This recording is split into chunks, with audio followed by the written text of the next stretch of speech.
Twitter users, fear not. The admins are taking new steps to protect you from the big bad state-controlled media. No longer will you be exposed to their alternative information via advertisements. It's all for the best. We want to protect healthy discourse and open conversation. To that end, we believe that there is a difference between engaging in conversation with accounts you choose to follow and the content you see from advertisers in your Twitter experience, which may be from accounts you're not currently following. Bye-bye BBC and Voice of America, right?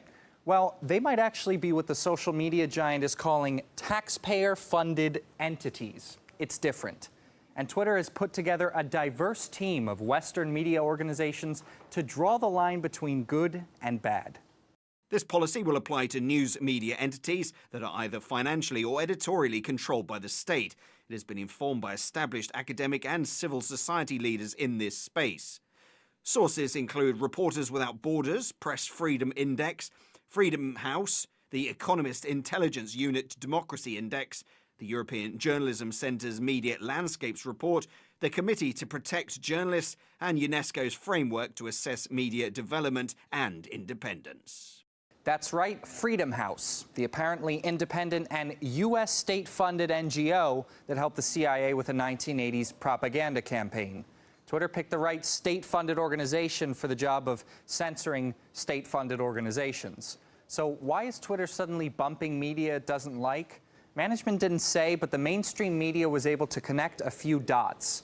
When it comes to burning issues like the protests in Hong Kong, there's only room for one perspective.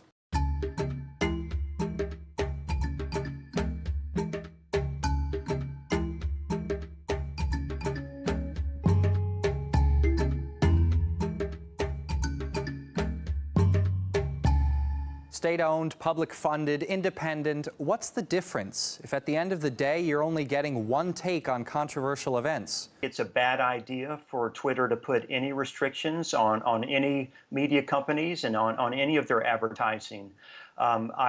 I support freedom of speech. Any restrictions that companies like Twitter or Facebook start putting on media organizations, it prevents as much dialogue that could happen, and it leads to other rules that could be worse for other organizations as well. And it's not always a very clear distinction on what is state-controlled versus not state-controlled. And there are loopholes that will allow organizations like NPR and PBS in the United States or the BBC in Britain to continue to advertise and publish on Twitter.